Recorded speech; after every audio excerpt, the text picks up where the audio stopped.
Here are 4 key things that I've recognized are crucial to remaining faithful in seasons of transition. The first one is to simply acknowledge that you're in a season of transition.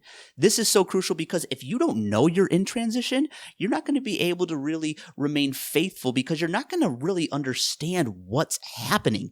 You're going to be really confused, not knowing exactly what to do or how to do it. So, first and foremost, acknowledge it. Determine if you are and acknowledge, okay, I'm in this season of transition. Now, the next step is to actually accept it. It's very, very different to acknowledge something and to accept something. When you accept it, you basically say, this is where I'm at. This is where God is leading me. Lord, I accept your will. I submit to you right now. I submit to this process, even if it might be challenging. I know that you've got my best in mind, and so I am just going to accept and now move forward with the transition. So you've acknowledged that you're in a season of transition. You've gone the next step and you've accepted it. Now, I want to add one more thing to this acceptance. There's going to be wavering degrees of faithfulness and acceptance probably for you. If you're anything like me, one day I'll really love that I'm in a season of transition, embracing it, excited about it. God's doing these great things. And then the next day I am upset, frustrated, confused, all of those other things. And so don't feel like you have to do this completely perfectly. But part of our acceptance is recognizing, oh, okay, I'm not submitting right now. I'm either trying to run ahead of God or I'm trying to get back to my previous season. Just at that moment, take a second, take a deep breath, hit the reset button, ask for forgiveness, and move forward in submission to God. All right, now we're transitioning into actually embracing the season. You've acknowledged, you've accepted, now it's time to embrace. And this is really where there's a little bit more action to take. Now, reflection is going to be such a key part of this time. So continually scheduling times, I suggest on a weekly basis, of reflecting on what God has done and what he is doing. This is going to be a beautiful time to really be able to get a lot of clarity on the process that God's working in you. Moving on from reflection, the next thing you're going to want to do is seek wise counsel. Times of transition, seasons of liminality tend to be very emotional times. A lot of ups, a lot of downs. There's so many things to consider during these seasons that we end up sometimes making bad decisions simply because we're in a heightened emotional state and our judgment becomes a little bit cloudy. That's why I think it's really important that you seek wise counsel. Proverbs 15:22 says, "Without consultation, plans are frustrated, but with many counselors, they succeed." Now, a caveat here. This is probably one of my main frustrations when it comes to a Christian perspective or a church perspective on a lot of decisions to be made. Contrary to what the Bible says and a lot of the examples that we have from Scripture, many times people just believe that the safest option is God's will for you and for your family. I'm here to tell you that's not the case. There will be times where the safest option is the way God's leading you. Take it. Don't just be a renegade and try to do the most risky, daring thing all the time because you want to be some hotshot for Jesus. But oftentimes God is going to lead you into places of risk because he wants you to enter into these new seasons depending on him.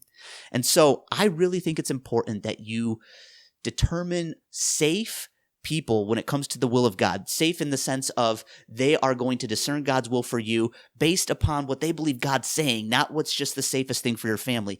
Find these people that are truly connected to Jesus and that will really lay it out to you straight, even if it means something dangerous. So you don't want to have the person that's always going to say, oh no, you should be, saving for this and don't put yourself in that situation because it could be dangerous. I'm telling you, there's so many of those type of people in the church, and I found that it's really important that you're very, very intentional about who you let speak into your life in these times of discernment. Another thing you're going to want to do is remain faithful, all right? Remaining faithful to your current season will become a challenge. For me, what I tend to do is I begin to drift or slack a little bit in what God is leading me out of. And I tend to do it a little bit too early. And so I have to, at this time, if I'm recognizing I'm in a season of transition, I have to be very, very intentional about remaining faithful to the season that I'm still in, because there's going to be elements, whether it's job or relationships or responsibilities that I have, that I can't just drop off. I need to be able to transition in a faithful way where I'm not slacking off on my current responsibilities. This is very, very important. Now, the flip side of that is, while you're wanting to remain faithful to your current season, you'll also have an opportunity to begin to sow into the season to come. And so be willing to find ways to prepare for that upcoming season.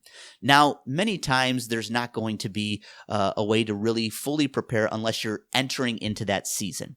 So what I'm not suggesting is that you will be fully prepared in every aspect, but there are often little ways that you can begin to prepare yourself so that when you do get released into the new season that God has for you, you're not starting from scratch. You're not starting from zero, that you've built up a little bit of something so that you've got something to work with when you enter into it. Proverbs chapter 6, verse 6 through 8 says, "Go to the ant, O sluggard, observe her ways and be wise, which having no chief officer or ruler prepares her food in the summer and gathers her provision in the harvest." It's beautiful to prepare for what God is doing, but once again, he likes to change things. He likes to alter things. So remain fluid, but do what you can and be obedient to what he's telling you to do to prepare for that upcoming season. And finally, when it's time to transition, by golly, transition. Sometimes it's going to feel like you're in a season of transition for so long that it's going to really catch you off guard when God finally says, okay, it's time to pull the trigger now. You want to be obedient. You don't want to hesitate. And so here's the tension in those seasons of transition. Yes, you want to accept, you want to be patient, but at the same time, you want to be prepared to move forward when God says to. And so it's just so important that we're just walking in the footsteps of Jesus this entire process.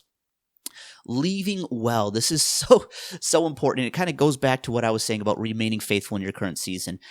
Leaving well, when that transition does happen, and it is time now to go from one season into the next. I've done this poorly in the past.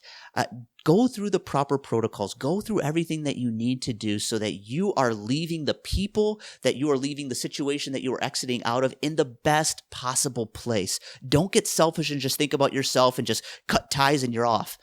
No, it's going to be really important to exit these seasons with faithfulness to those who you have been walking with all the time. And it really comes down to, I found, mostly relationships. Really take great care in your relationships as you're transitioning into these seasons, and the ones that are going to be most affected, the people that are going to be most maybe in pain because you're leaving to maybe a new city, or you're moving into a new job role, whatever it is. Pay a lot of attention to people's hearts in this time.